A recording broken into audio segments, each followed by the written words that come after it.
What do you think of my tiny cup? You should just say it's a normal size cup. There's a video, not a video. There's a photo on the internet. The guy that plays, I think his name is like the Mountain in Game of Thrones. Oh yeah. He's like holding a normal cup, and the thing looks like a miniature cup. And like in the caption, it's like, that's a normal cup. Just so big. Life goals, you know. Yeah. Be so big that normal things look like miniatures. Have a few things in the backlog here to talk about. Yeah, this week is all it's all you.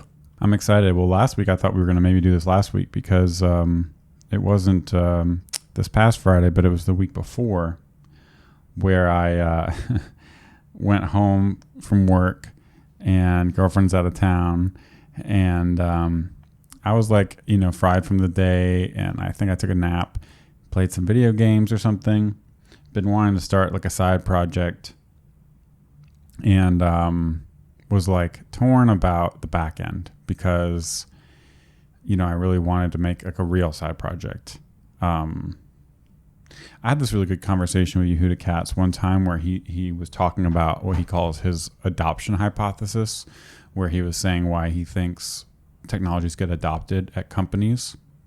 And his basic thesis is what he believes is like developers playing with technology as on the weekend, building side projects has a huge part to play, and technologies that make developers feel productive in a weekend side project are like that's a huge part of why they get adopted even at like big companies, which is super interesting if you think about it. You could spend a whole episode talking just about that because I think it's totally true. It makes total sense, right? Yep.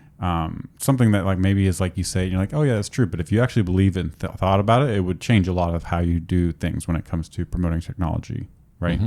And it's also like one of those, yeah, maybe you say it's true, but then it's like really like this, enterprise company that made, $1 billion bet on technology X. It was all came down to someone with like maybe a stronger personality who used it and was like fired up about it on one weekend 5 years ago. But yeah, I can think of a number of examples where that's true, and these are like multi-million-dollar projects for sure. It's fascinating, right? Yeah. Yep. So he had this term, or maybe we had talked about it as well, and we talked about like a weekend warrior, and it's just kind of a way to characterize this person in this role or whatever.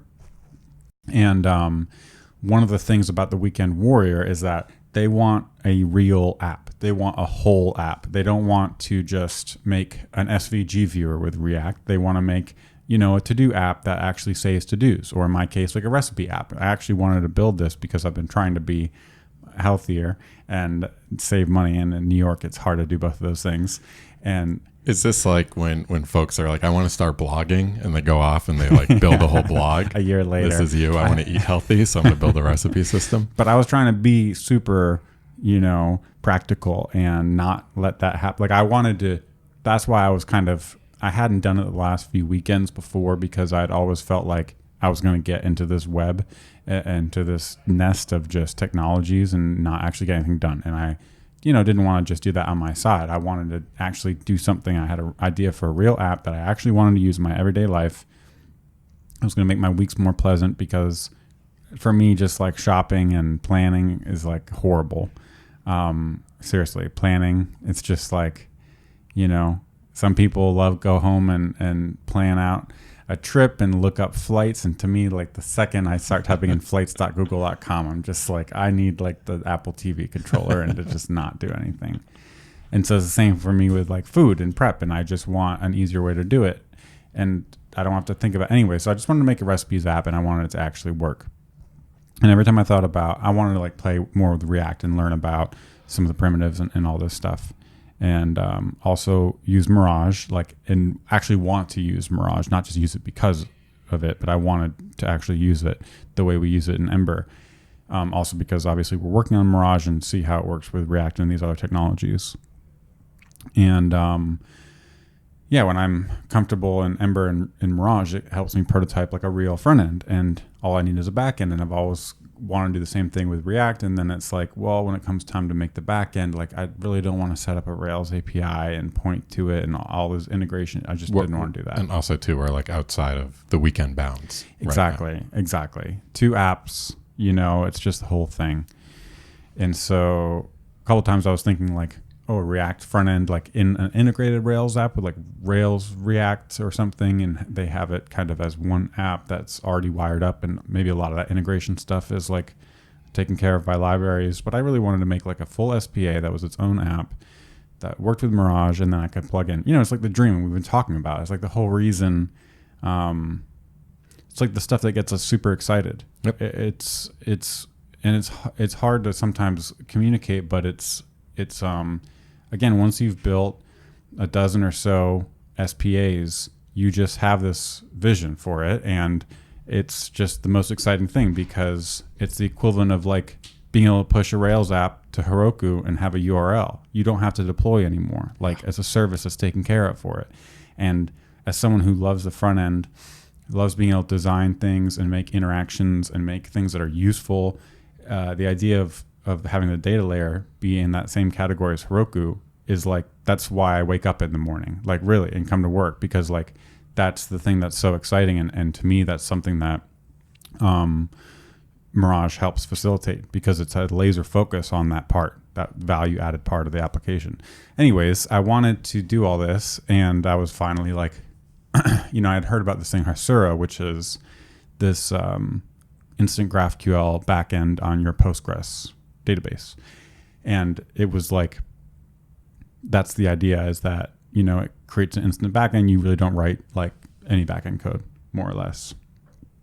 But it was like GraphQL, and I was like, I don't really know GraphQL. That's like a big leap. Am I going to be able to get anything done this weekend, right? And, we had actually started using GraphQL and Gatsby. So that was kind of a cool thing to think about retrospectively, or retroactively. You kind of use Gatsby because you want a fast static site generator with React, and kind of along the way, you are exposed to GraphQL. Yep. It's pretty cool. Yep. Because it makes it feel way more approachable if you're talking about building a GraphQL server on your own. Yeah. Yeah. The first couple of GraphQL queries you encounter are things that are pre-written for you. They're like, I don't want to say boilerplate, but they're things that exist in the app to make your development easier. And then eventually you're like, oh, I need some more data. And you figure out how to, that's like your first introduction to writing GraphQL. Right. So it's really an awesome on-ramp. Right. That coupled with graphical, which is pre-wired up for you in a new Gatsby app. You just go to localhost 8000/graphical, and boom, you get to see all your data. You get to build like a table of contents from like a markdown file. It's this wonderful stuff. And so I was like, all right, I think I can do this, So anyways, it was like that Friday 2 weeks ago, and I think I took a nap when I got home, and I woke up and I was like, wasn't really feeling like just watching Netflix or playing video games or just hanging out. I just kind of wanted to do this project. I was like, all right, roll up my sleeves. I'm ready to go, And so I had already started building the React front end, and I was using Mirage. And so the React code was like making network requests and everything. And it was like a REST API. It was like a very standard REST API. And originally I was thinking I would just throw together a node server, right? But I basically I knew what resources I needed. So I had the front end started, spiked. Really simple, like something I had done in like an hour or two, or, a couple hours. But I knew I needed a recipe. I knew recipes had a name. They had like a image URL. They had like an instructions text field and an ingredients text field, and then an original recipe URL string. And so Hasura is this really cool thing. So you go to Hasura and you click a button that gives you a Hasura instance running on Heroku. So it's like one click, right? Then you have like Sam Selikoff backend Heroku my app or whatever .heroku.com or whatever. So you go there, and your Hasura app is running. So it redirects you to the admin dashboard basically. And so already you're like in an app that's like live on the internet. And the dashboard has graphical and has a tab that's like your data sources. And so the graphical thing is like, graphical shows you it lets you experiment with GraphQL queries, but it also shows you all the types and fields that you have defined. queries and mutations, everything. And there's nothing defined because you haven't defined data types yet. So you go to the data types tab, and this is where you basically create your Postgres database and tables and schema and everything. And so what Hasura does is it looks at your schema and then creates the GraphQL stuff. So I was like, all right, create a table of recipes, add a title, add instructions, all that stuff. And then you go back to the graphical tab and boom, all your stuff has been filled out. So you have a way to, you have like a recipe type. You have a way to query all recipes. You have a recipes by like primary key. And you can just start doing it just like in Gatsby. And you're like, okay, this is real data. So then I go back to the data tab and it's like insert row. And I can just like insert a row, just like PHP my admin days, you know, and go back to the graphical tab. And then you're just like putting it and you're like clicking. I'm not even typing it because graphical is like has a UI where you just click like all recipes and then it just shows you the data. I'm like, all right, now I know exactly how to get this into my React app. Yeah, very nice. I have a question. When you're setting up the database, are you thinking in terms of a database? Like, are you thinking in terms of like tables?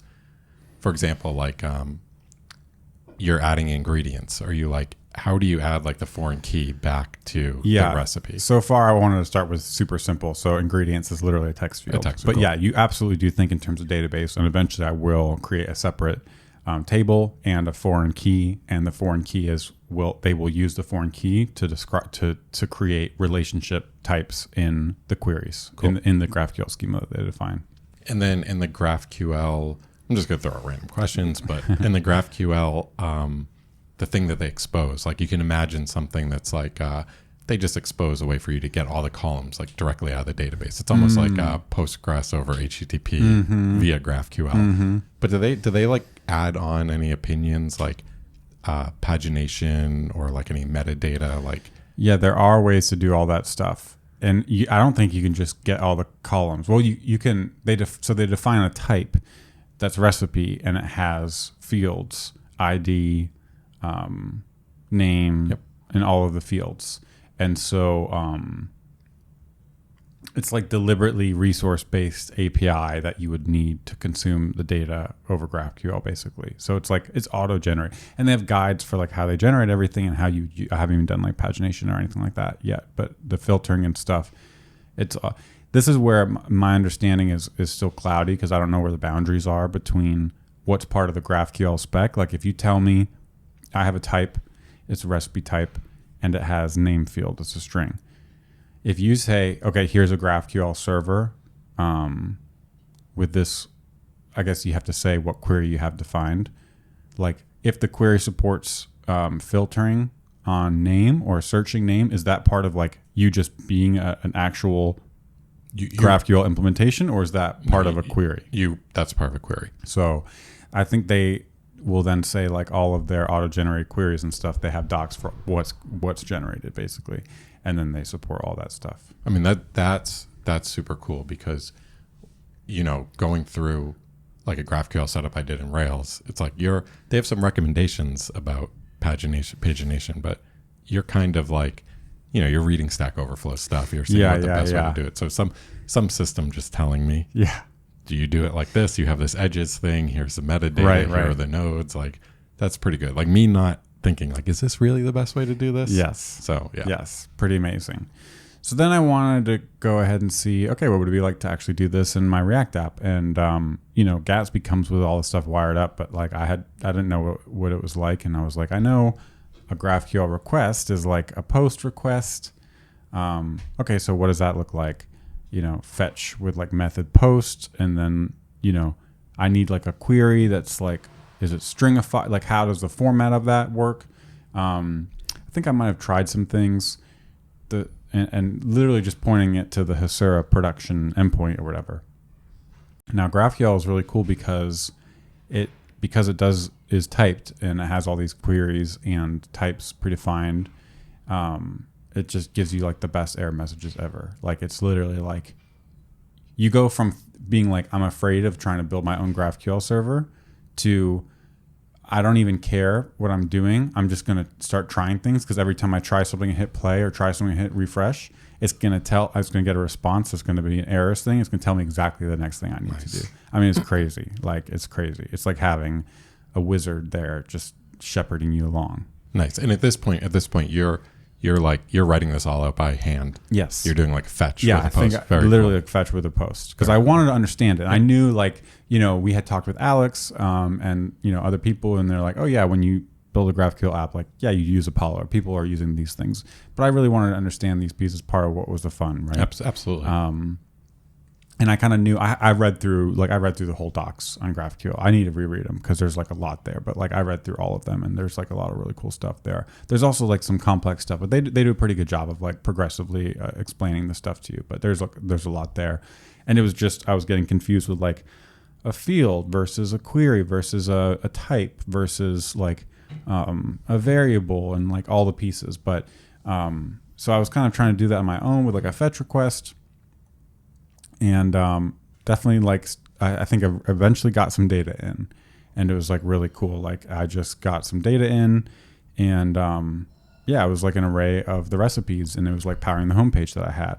This is a really interesting way. I never had thought about this, but this is a really interesting way to learn GraphQL at like this stage where you are just learning the front end side. Mm-hmm. The whole back end piece is built for you, and there's a whole bunch of magic there that's doing like has a UI to Postgres to GraphQL mapping. But this is a great way for you to like start low level with fetch, really understand it, but not have to like you're in like one little boundary, I guess, one little box. So it's like a good learning hack, I think. Totally. Yep. And then so I'm trying to remember, again, it's been like 2 weeks now, but there was what was like the kind of the initial pain point where it was like, okay, writing this fetch thing out by hand was like annoying, and maybe it was like passing a variable or something to like fetch by ID. So anyways, pretty quickly you come to the GraphQL package. So it's kind of confusing. There's like a GraphQL JS library, which I think is just GraphQL and NPM. So you can like NPM install GraphQL, and it gives you like the ability to like write GraphQL queries like tags. No, that might be a different library. I'm trying to remember when I was still in the React app. Maybe I still was just doing fetch requests. I might have still been doing fetch requests actually. So I did that for a while, and because I want to understand what the pain points these other libraries are solving, and I still don't use them yet. So I did that, and I was like blown away by it. It was so cool. I mean, I was like, so this was at like, by the way, at this point it was like, it actually wasn't even that late. It was like a couple hours later, really like 2 hours later or 3 hours. It's probably like 1 or 2 in the morning. And I was like, my jaw was dropped because I was like, my app actually has a backend now. So far it had a Mirage backend. I had showed it, my girlfriend, we were going to like use it to cook and stuff like that and show it to some people, or whatever. But like, I was just waiting until I could just sit down and make a backend where I can start creating recipes. And I was like, this is done. Like I have it. It's here. Going back to how we started with like the weekend, you have a weekend to convince someone to bring your technology to work. Were you convinced at this point? Were you like convinced a few hours in? I mean, so not quite yet, but let me get there soon. And it was really with the insertions, like mutations, what GraphQL calls mutations. So the next I was like, okay, like I had started bringing over. So my Mirage app had a scenarios default file with like 6 of my actual recipes. So it was like real data, but it was in there, and I wanted to bring that in, right? So I started like inserting 3 of them through that like UI, PHP my admin basically. And I was like, all right, but this is not how I'm going to create recipes in production. Like I want a UI for it. So I had a form, and so I had built a form out, and then I needed to do the insertion thing, and it like really wasn't that much different. There's like an insertion. You have to pass variables. Again, at this time, I'm like going back to the graphical viewer, and they have a query, and then they have a spot where you put variables. So it was just a matter of like figuring out how to get the query structure right in like my fetch request, and like React router giving me a string ID, and even trying to pass that in like my Hasura backend saying I don't know what this is because it's supposed to be a number. So coercing it, which again is just like a good feeling. It's an error, but it's like a good feeling because it's like, I know once I don't have any errors, like the code is going to work. Yep. Wait, sorry. So at this point, you're writing inserts in graphical. Yes. Okay. Exactly. And then once you get all the errors fixed, that's when you start to bring it over to exactly. React. And it was like a mutation with like just like a name foo, and I would just hit play, and then like go back to my query and see the new data, or like go to the browser tab and just see all the things, like empty out the Postgres database, like do it again, and just to understand how it all works. Because I had never like created data with GraphQL, because in Gatsby it's all read only. That's the reason you use GraphQL. Yeah, once I had that working, I had my form in React, and I just did that, and yeah, it was awesome. And I like did it, and it worked. And I had to push my front end code to like Netlify, and the back end was on Hasura, and I like opened my phone and just worked. It worked. It was awesome. So this was probably like 3 or 4 in the morning. I was still jazzed up. I mean, it was like late, and I was just like, this is when I was just like, oh my gosh, this is like incredible. I was like, you've seen the future. Seen the future. I was like, this is the dream, because I had a lot of the React code done at that point through Mirage, and I knew that like the logic in my like store context thing was good, and like the UI was good, and if I could just get the backend, the API calls to do what I expected, the app would work. And lo and behold, it did. And like I had just built a backend with like 3 button clicks, and it was just like incredible. Wait, I have a question now. So, and I this is probably where you're going, but does your Mirage app work at this point? Yeah. So so we can talk about that next. Okay. But I mean, really just wrapping that up, it was just like, again, going back to what I was talking about at the beginning of the episode, want to be able to build a UI and just be able to focus the absolute most amount of my time on what makes my app special, and what's important and like actually value add for my app. And for me, for us, the way we write apps, the dumb data backend, it's not special. It's like, this is I just need a CRUD interface to a recipes table, and boom, this gave it to me. And it was just so awesome. Right. It doesn't matter if you're writing a recipes app, a books app, a movies app. It's all the same. Exactly. Yep. It was just so awesome. So I think probably in between when I got my app actually consuming the reads from Hasura and the writes, I think I was like, okay, my Mirage stuff is messed up right now. So, and I was like, I had moved so fast that I was like, what would it be like to get Mirage to do this? Because I eventually want to write tests for this code. And it's still nice to be able to, I was like, I deleted my recipes like a couple times, and I was like, shoot, like I'm actually talking to production right now. So I was like, I wish this was Mirage. I could just refresh and try that again. So it still would be great to have Mirage running for all the reasons that we like using it. And I was like, what would it take to do this? So, it's funny because if you don't use any libraries on the calling side, on the requester side for GraphQL, and you just write React code or Ember code or any code that uses fetch and does method post and like JSON stringifies a query, it's like pretty easy. Like you can do that. Like you can have that code in production. If you try to build the server side part, which is what you're doing in Mirage, like you're implementing a GraphQL server. Mm-hmm.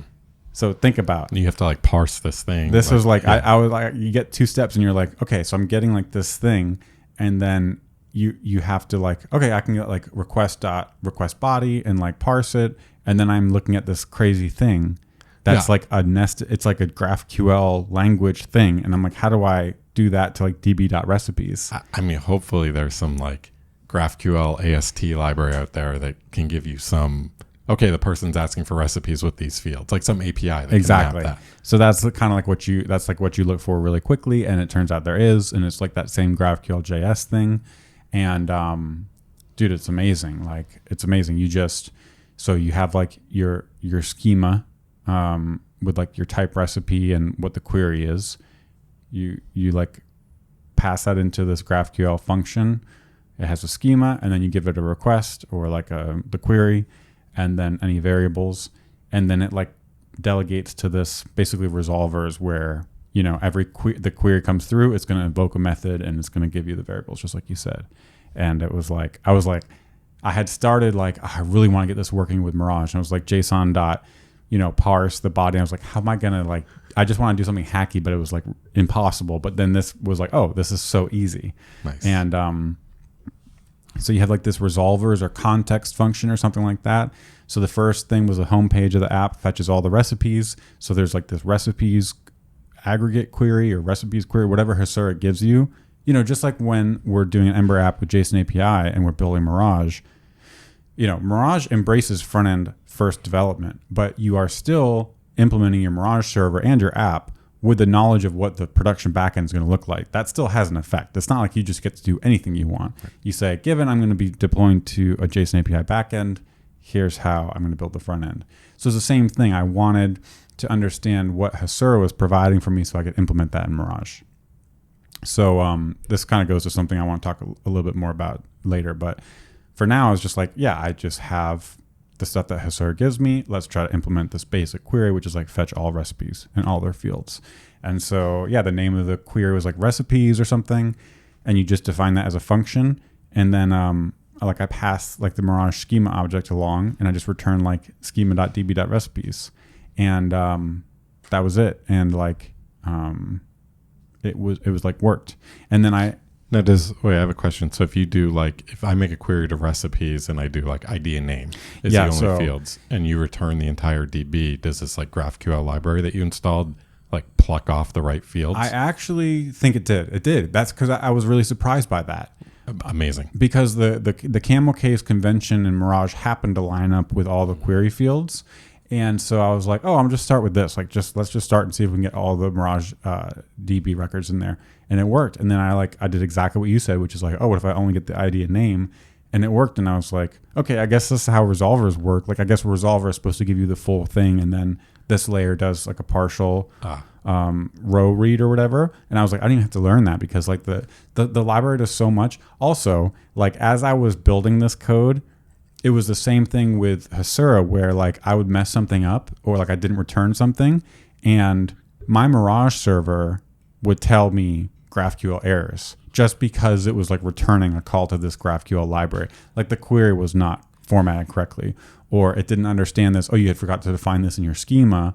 And so it doesn't understand this query. And I was like, I'm like implementing a GraphQL server in Mirage right now, which is like a fake thing.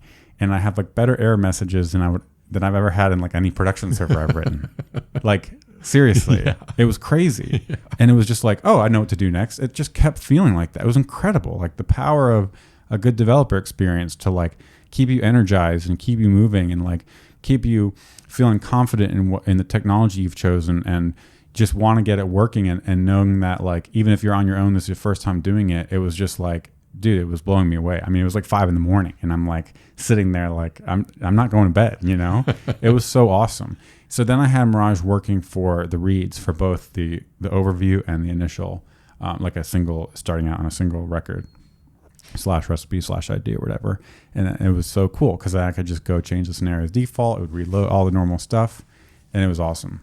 I have a question about this. So like GraphQL is typed. So like my schema, before I do anything, my schema has, my like GraphQL schema has a definition. Like this is how you get recipes. These are the fields. Mm-hmm. These are the parameter, the filters, whatever you call them, the variables that you can pass into the query. Now on the other hand, Mirage isn't typed. Mm-hmm. Like I can server.create with any fields I want. Right. So given that Mirage doesn't really know anything about its schema, how do you, when you start up a GraphQL server with Mirage, how does a GraphQL server know what's a valid schema? Like, okay, your Hasura thing can like look at Postgres, right? Can read in all the columns and it can say, okay, I know that like name is valid, but I know like blah, blah, blah isn't because there's no blah, blah, blah column on recipes. Right. I think it's just because it's done at runtime. And so when the request comes through, the handler in Mirage is going to like call the GraphQL function. Let's say you import like GraphQL from GraphQL, and then you just, this .post/GraphQL return GraphQL like function call, and it passes in the schema. And so I just had it hard coded basically. Oh, so you just pass it in. You pass in an object. That's the GraphQL schema. Oh, okay. That has the types. Okay, and so the queries. You define it in Mirage. Okay, gotcha. Exactly. But you could, and I had it hard coded, but I could definitely write something in Mirage that looks over the registry of all models. And Mirage models are schema-less, but actually the first time you create something or insert something, we define adder helpers basically because like you need to be able to do like user.firstname equals, and that's different if it's an attribute if it's not. So I actually could write something that basically goes over all that and defines a type. But would you see, like, do you see a point in the future of like recommending folks define their whole model. Yeah, so this kind of goes to some of the things that were coming up, some of the questions I had. But kind of just to finish the story, like, yeah, it was just awesome. And so like Mirage was working, and then, you know, I went and did the right side, the writes with the inserts and the updates and the deletes using Hasura, and I haven't had a chance to go back and implement those in Mirage yet. But like, it's pretty cool because the query side, you know, it's just it's not even shorthands. It's like basically where you would put the equivalent of a shorthand is in the resolver, which is like, oh, the query for recipes came through, return db.recipes. The query for recipe 1 came through, return schema dot, you know, db.recipes.find1 or something like that. So that's like the equivalent place of like in a REST API, you would have route handlers per endpoint and method. So so a couple of thoughts there. Like, first of all, it's just not that much code, and so much of it is done for you by GraphQL. So like, it made me really excited for like the GraphQL Mirage story, and I think it could be a super awesome way to learn GraphQL and to build a front end that consumes the GraphQL API. It just doesn't take that much at all, and it's just because it's typed and it's just so locked down. You know, it's just awesome. There's like so many ideas we could have. I have for like helpers we could provide just to get people going there.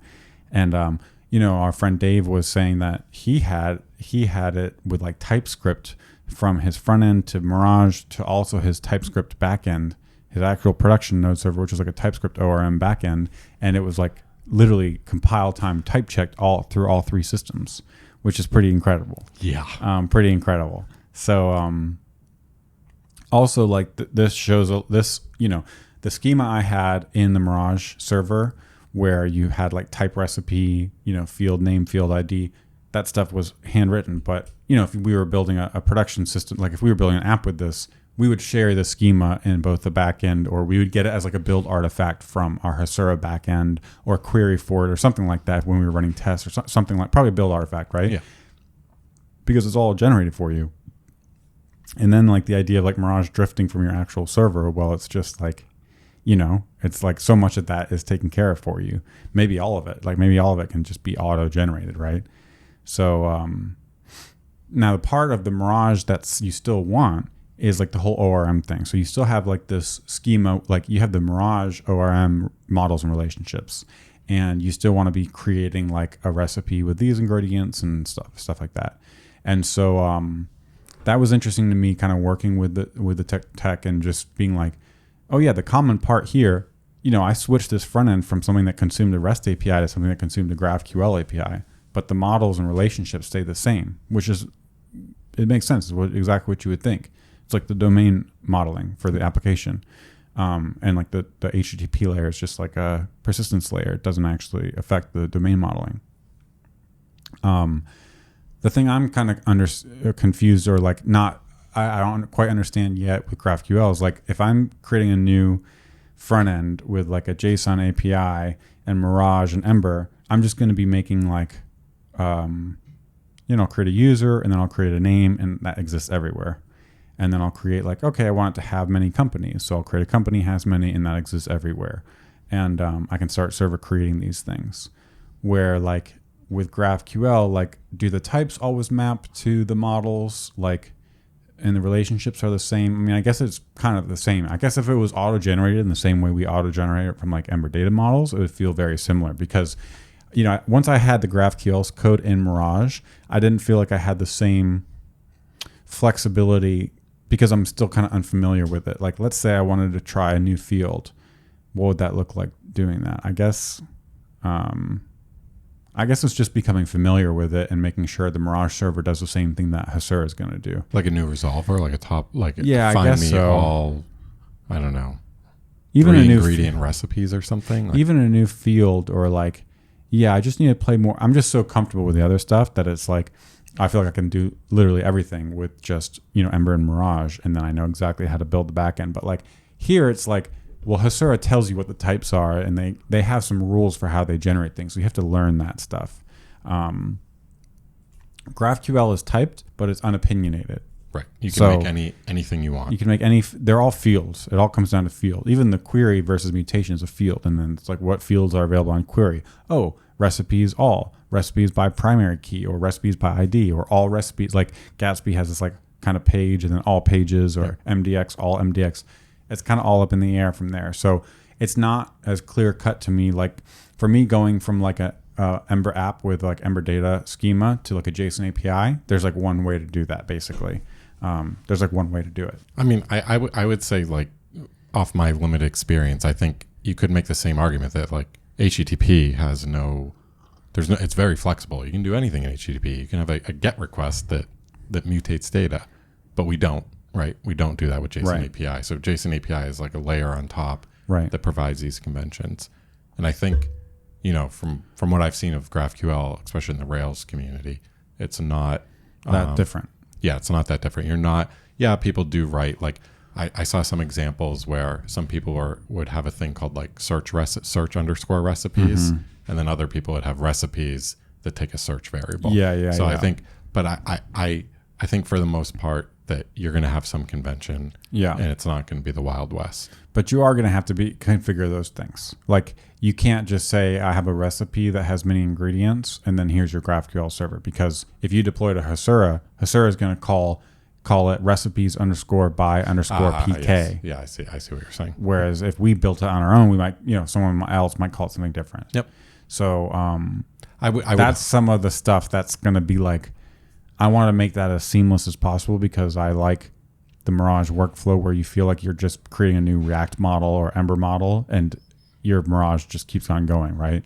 Right. So that's going to be where I want to see if there's friction there, if that makes sense. I think for Mirage, it's if there is, as long as you have a good escape hatch. Yeah. That's or have to do it one time where it's like, it's kind of like the hooks with serializer, where it's like, okay, when you define a new model, like there's two queries defined. One is like the pluralized version. The other one's like singularized underscore by underscore PK or something like that. Right. Yep. Or maybe like eventually Mirage has like a Mirage Hasura I was going to say thing. You can opt in some transform. Does all that. Or if the GraphQL Ruby one is like has a convention around it, you could do that. So those are some open questions to me, but I still think the core workflow is like really solid. And like, the core workflow of like of getting your types into Mirage, like it also would be nice to have like a stronger API in Mirage for like exposing attributes and relationships and all that stuff. Maybe there's like a way you can opt into like typed Mirage models instead of schemaless, because we already have like attributes and primary keys and stuff. And you can already see if the primary key is like it has many or it has one. So we already have all that stuff. So maybe there's a way to opt into making it like typed, and just doing more of that auto generation work. Yeah, maybe like going back to, you said like Dave has typings that he shares. Like maybe Mirage can read in those typings. That can be like first class or an add-on that reads in those. Yep. Right into Mirage. But it also made me think, like looking at the Mirage guides, you kind of have like the route handlers, and then you have like the data layer. And like the last part of the data layer is serializers, because the differences between REST and JSON API and active model serializer are all pretty close. But then you throw in GraphQL in the mix and it's like a whole new thing. But even between those two systems, again, the data modeling stuff is really the core. So it's really like your route handlers, which is like really route handlers or resolvers. It's really like given a query, here's the data subset I should return, the data model layer, the data layer, which is like the data modeling. And then really the serializer should be pulled out into a third section, which is like, JSON API backend, REST backend, active model backend, GraphQL backend. And those should be distinct parts of Mirage's architecture, because fundamentally when I was building this, I went from REST to GraphQL, and I thought about it the same way, and I wanted the helpers to be there to just support the same workflow. And I think it's totally possible. Gotcha. So that was like kind of like I had this vision, like what it could be like, where the model layer is like, just really the thing that the front end, it's really the thing that is enabling the front end developer to work on their own, and making sure everyone's on the same page about what the relationships are, how to create those things. And the serializer and the transport layer is like an implementation detail to as much as humanly possible, basically. Hey everyone, just wanted to take a quick break to tell you about today's sponsor, and that's Next Release. Next Release is a tool that helps you automate your product's release notes. Are you tired of getting asked, what did we ship last month? If so, you should check out Next Release's automatic release note generation and distribution tool. It integrates directly with GitHub, so it just works with your existing pull request workflow. All it takes to set up is 3 clicks. Then, all your release notes will be generated based on your team's actual work. Whether you need to update your colleagues over Slack, email, or just with a Markdown or Word document, Next Release can push out updates when you've added features, fixed bugs, or even just changed some copy on the marketing site. So stop wasting time searching through Jira, Slack, and GitHub just to find out what you did last month, and give Next Release a try. It's going to save you and your team a ton of time. Head on over to nextrelease.io/ember, and you can sign up for a free 30-day trial. And guess what? Next Release is actually an Ember app, and it's built using modern Ember concepts from Ember Octane. So as a special thank you to EmberMap listeners, you can actually get a 10% discount for the entirety of your subscription. All you have to do is mention that you heard about Next Release on the EmberMap podcast when you sign up. Again, that website is nextrelease.io/ember. Huge thanks to Next Release for sponsoring the episode, and now back to the show. Have you thought about, so a few weeks ago we talked about like biting off more than you can chew and all this stuff, and it seems like just adding GraphQL support to Mirage could very easily fall into one of those categories, like that category. Yeah. So have you thought about ways to support this in Mirage without explicitly adding GraphQL? Yeah. But adding in hooks at that serializer layer that lets someone hook in. And right. I think the first step is literally just to get the inserts and deletes and stuff working in my little recipes app, and then just throwing up an example on the Mirage docs, because you can do it all today, because there's one route handler, so you're not going to be using shorthands. But because you have the ORM, you can implement the resolves pretty easily. And Dave had a tweet in one of our threads where we were talking about all this, and he showed his, and it was looked a lot like mine, where it's not a lot of code. So awesome. Yeah. So I think that will be the first step. It's just the example. Okay. So doing it with the Mirage you know and love today. Exactly. Cool. Exactly. Cool. Yeah. And it would just be cool to have that up. And once I get the full Hasura API implemented in Mirage, not even the full, just the ones I rely on, the parts of it I rely on, and tested, then I want to open source that front end and even deploy it so you can just visit it and use it. And then, that's like a Mirage React app running against GraphQL. And if you want to deploy it yourself, you could just clone it and then go create your own Hasura instance and define a table and then point to it. And now you have your own production app running. And it's really a good example of the Mirage first workflow, I think. So it's pretty cool. It's also just pretty cool thinking about the idea of sharing a production front end and not SaaSifying it, not having a service where I manage your data, which is cool, but it's it's cool to think if you're a developer, I can just give you this React app and it expects the API contract it expects is exactly what Hasura will give you with this schema. So if you just go, or any GraphQL backend with this schema and these queries, so if you just go implement it, you can just deploy this and you're going to have this running for yourself, which is kind of cool. Just to be clear, you say Hasura service, but it's not SaaS. It's something you run on your computer. It's something that you run, you deploy. Yeah, you deploy, exactly. Yep.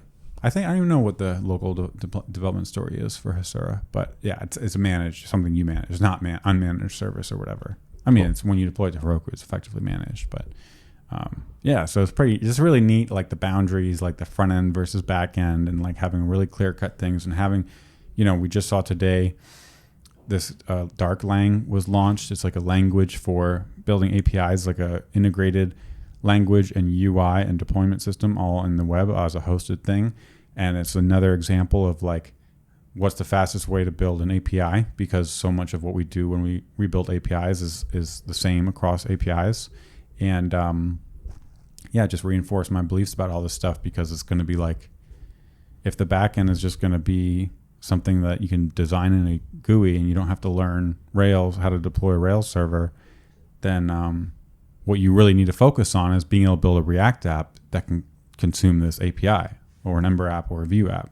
And so that's what that is the core part of it. I like to think of this as like we spent a lot of time designing databases pre-Rails, and now we spend less because Rails just makes a bunch of assumptions. Yes. I guess there are some gotchas here, though, which is like one of the things every time I use one of these things, services. I used Firebase a few years ago for a very important production app. And there was, we worked on this together. Yeah, this is like the app we built in like 12 minutes or whatever. Yeah. During a conference. Yeah. It literally had no auth. Yeah. If you knew the URL. My app doesn't have any auth right now either. So if you knew the URL, you could just go there and cause a lot of trouble. Yeah.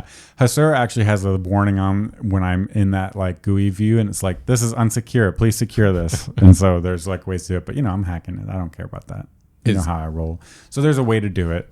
So that's definitely... So this was, by the way, I'm glad you brought that up because I had forgotten.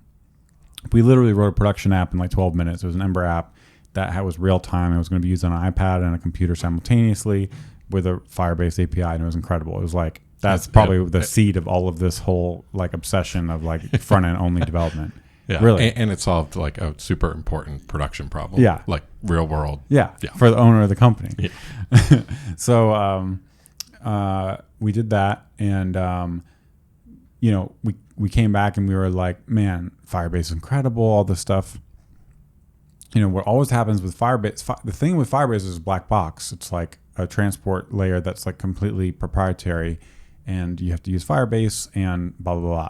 The thing that's so cool about Hasura and like all these similar ideas is like, it's all open tech. That's the coolest part about all this is like Postgres is open tech. GraphQL is open tech. All the libraries used are open tech. And so that's why I was able to re-implement the entire thing that the service was providing with Mirage locally. And that is what made me actually want to do it, right? Because like being able to set up Firebase is one thing, but then like I want that local development experience. I want to write tests with Mirage. I want that dev experience, and I know that you can't just go into a team and say, "Oh, you guys stop, writing backends and just use Firebase," because that's ridiculous, like for so many reasons. So the fact that the protocol and everything about it is open and can be mocked out for testing is super important to me.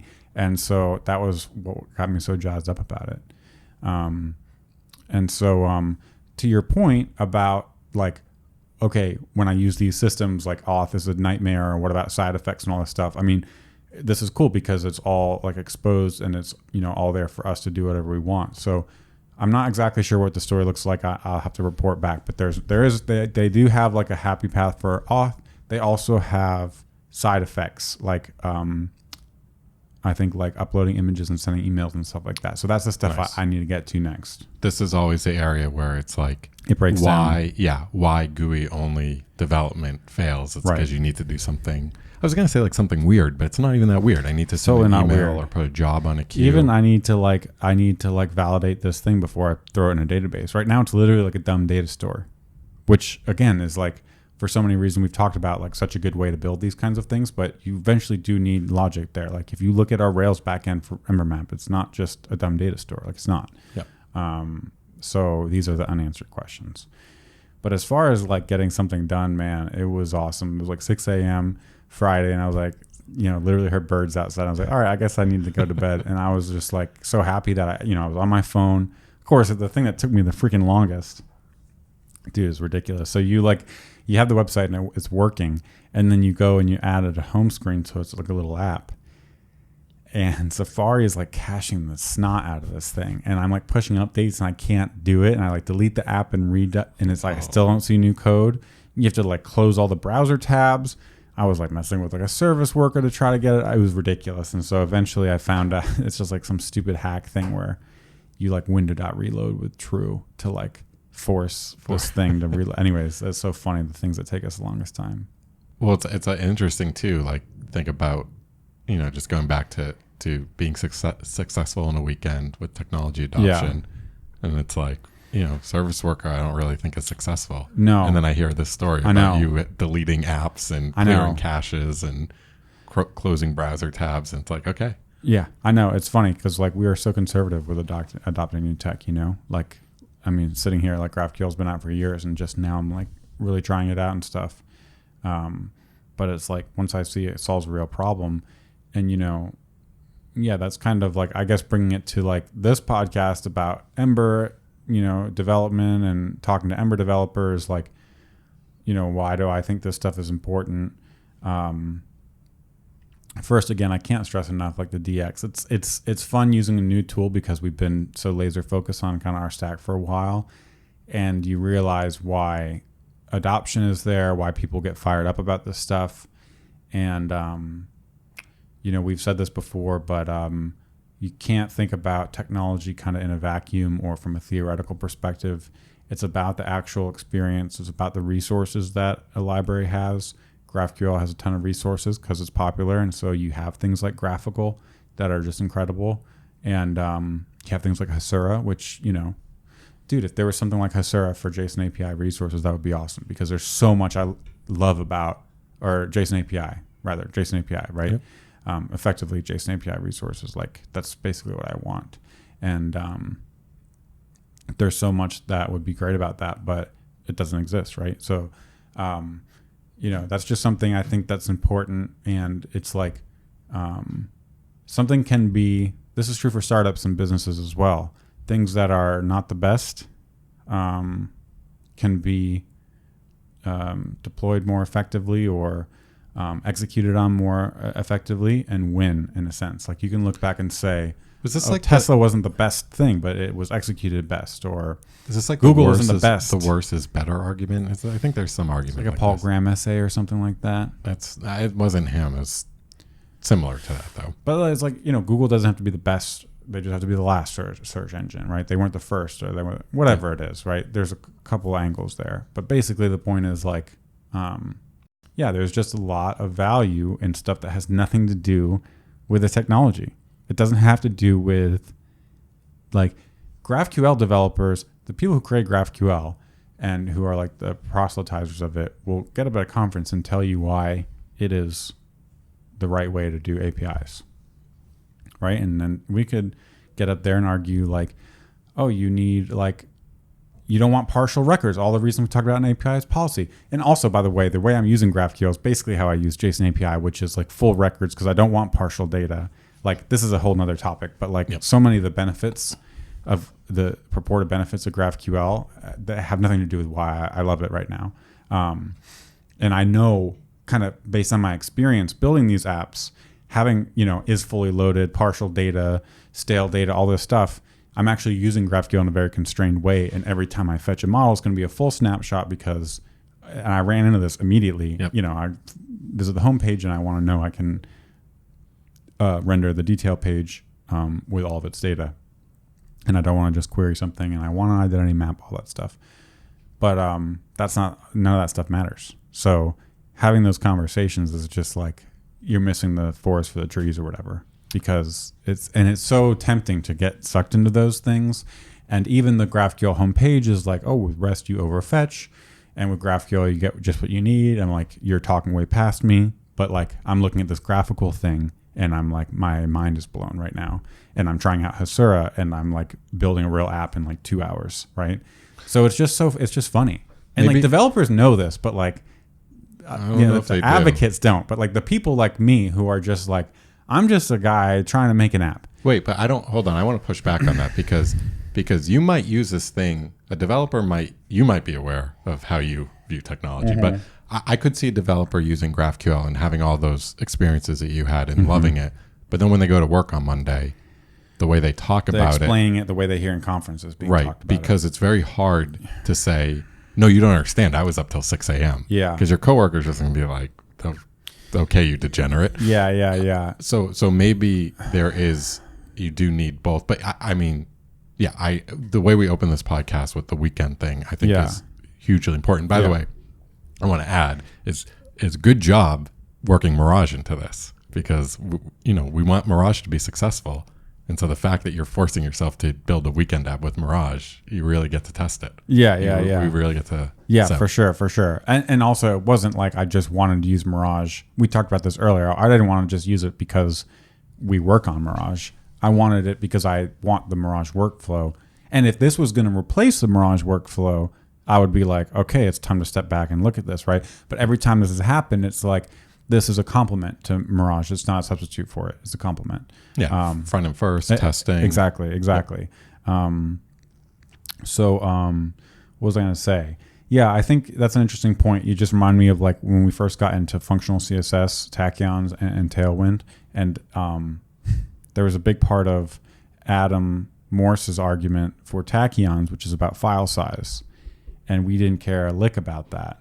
And and selector performance. And we literally could care less about that. So, it's a big part of the same genre of thing, which is like, oh, functional CSS, what are the benefits? Oh, you list the 6 benefits, and one of them is selector performance and CSS engine rendering engines, and one of them is file size deduplication. And you're like, I don't care about that because the only thing I care about is not writing any more, not making this 1,000-line CSS file 1,010 lines the next time I open it, and getting consistent designs and like all that stuff. But maybe you need both. You need both sides of that coin. You need to be able to defend those stupid I just feel like sometimes I have very little patience for those things because it feels like the kinds of pontificating where only people talk. It reminds me of like the academics when I was in a PhD program talking to each other about crap that nobody cares. Seriously, it really angers me because it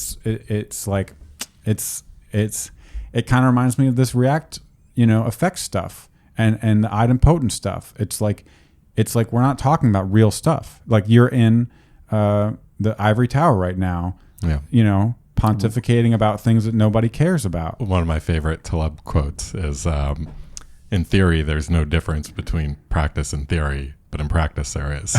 Something like that. It's such a good quote. Oh man, I love it. I really do have very little patience these days. 'Cause I'm like, I've been there, man. I've been in academia. I don't want to do that anymore. That's why I left it, is because I want to join the real world and make real things. And like, I've used this recipe app now like twice, in food prep week, and it's awesome. And like, I don't care if there's a theoretical problem with GraphQL or a theoretical problem with JSON API or a theoretical problem with React, right? Right. And I'm just going to take the opposite side here. Like, of course I agree with you. And I'm willing to even introduce the Hasura into our tech stack just because you had such a great positive experience with it. I think those experiences can be hard to communicate. And so you do need... Maybe the counter here is like, why have we never used Mongo? And it always is like this abstract... It's kind of an abstract... it's kind of an abstract argument. It's like the kind of constraints that like a relational database give you are the kinds that you'd want in a web app. And there's all these decades of experience and blah, blah, blah, blah. But you could imagine someone in a situation where they're like hacking on something in Mongo and they got it done 10x faster than you. It's funny. I think there's... And I'm not saying there's no need for engineering and architecture and stuff, but man, sometimes people, it's like they're playing a different card. That's the thing. It's like this stuff is uncertain. There's uncertainty around all this, so you can't just trust what people say. And so you end up using a proxy. And if the thing that I'm using is so much better, I don't care if you're going to sit there on stage and tell me it's wrong, because I'm not going to believe or trust you. You know what I mean? Yeah, absolutely. I mean, this could judge a book by its cover, weekend experience. Yeah. These are all little things that can build up to when I'm going to adopt this technology. Yeah. When I'm going to push for it at work. I mean, I guess that's like the goal, right? Is for you to go into work and, start a new app with this tech. Yeah. Or even just maybe the goal is just solving my own problems, and I literally just want an app to track my recipes or an app to track my movies, and maybe there's going to be a lot more beyond that, but I don't know right now. But as a first step, that's a good first step or whatever. It's fun. It solves your own problems. It's going to be something you recommend to somebody. So kind of, I guess, bring it back to Ember. I guess, I think it's just interesting to think about, with all this stuff, what are the things, what are the unique advantages, what are the slices, the pieces of the tool that are a really good fit for this kind of thing? What are those magic moments that we've had with Ember or Rails or React or whatever? And those are important. I was listening to this other podcast and he was talking about scaling like this big auth company. It was like Okra, the single sign-on company or whatever. Yeah. And he was talking about how important they have it to make sure that the thing works for like these bigger enterprise companies that they're targeting, but still like the identity provider for like a startup. And so it's like, I think that's Hasura was like, felt super optimized for what I was doing, but it's like powering production apps. And I think sometimes where technology can go, it can miss that and it can drop one or the other. And so, see what I'm saying?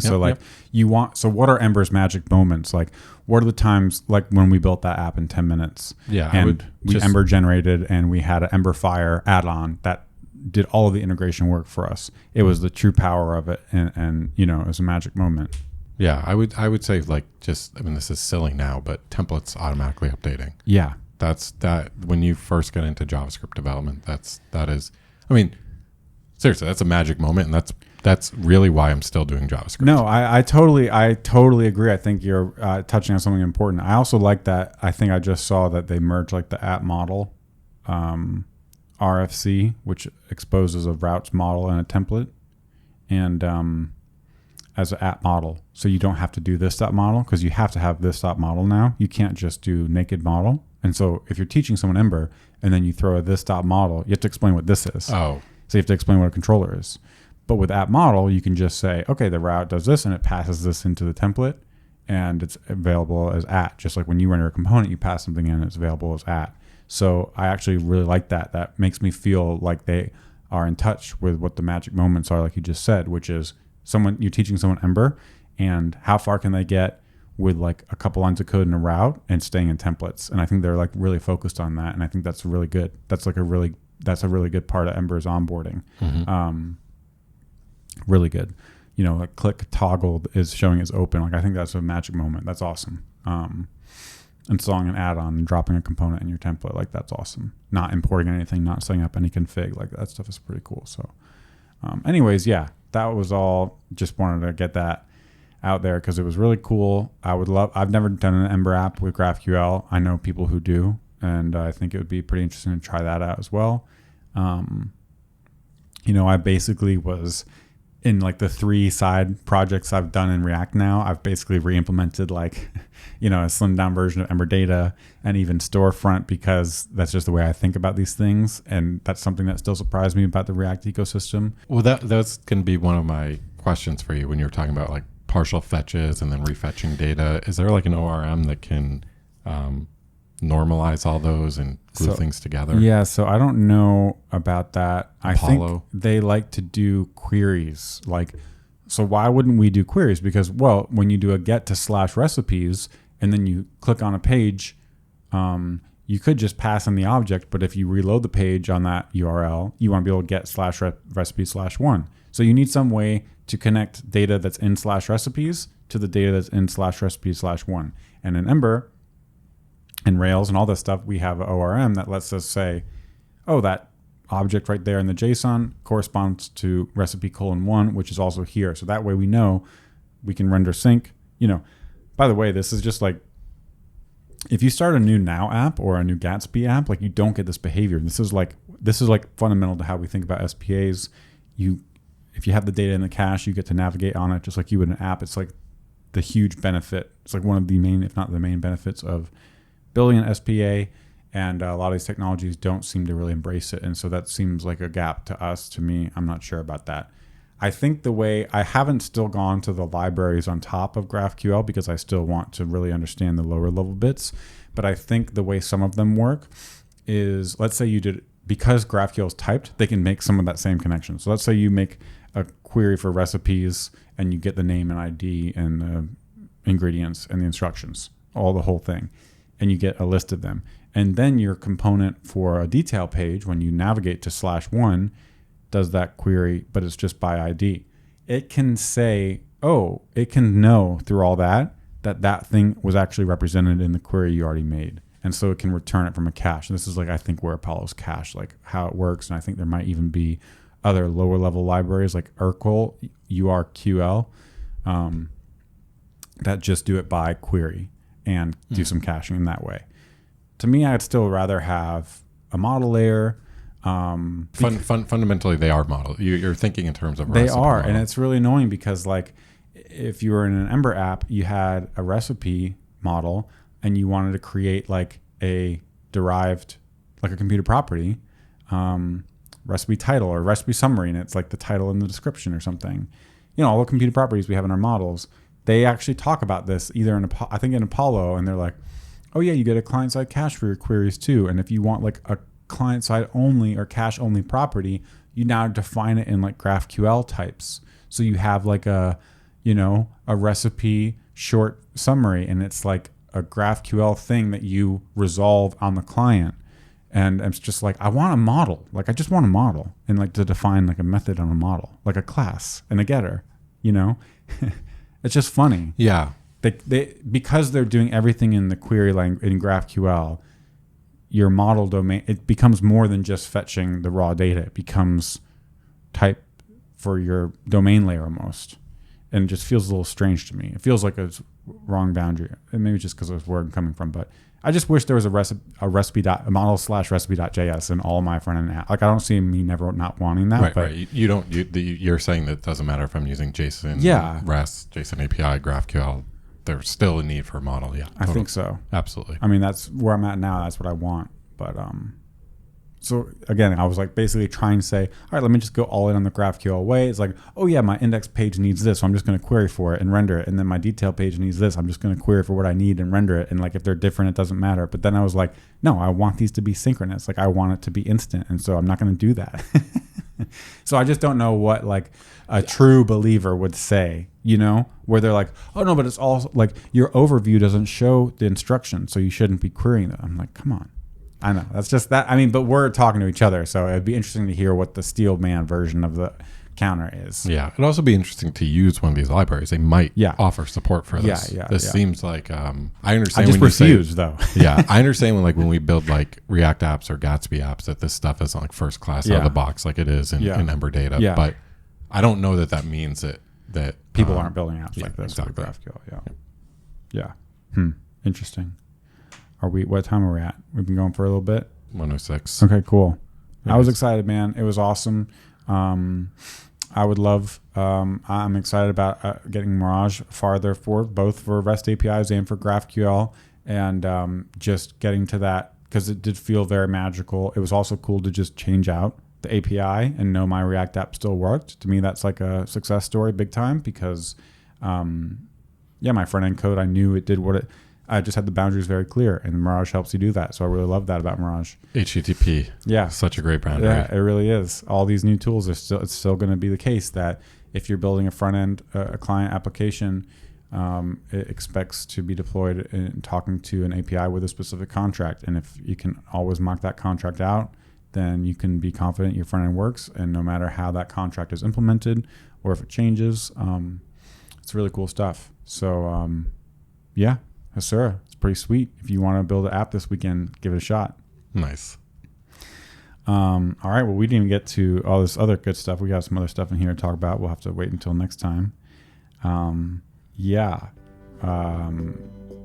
Network requests in React versus Ember. Kind of an interesting topic. We'll have to talk about that next time. It's a little teaser. Yeah. Nice. Yeah. They're different. They segment them differently. One uses like the virtual network. Okay, I think I'm cut off. All right. Thank you so much for joining us. We'll see you next week. See ya.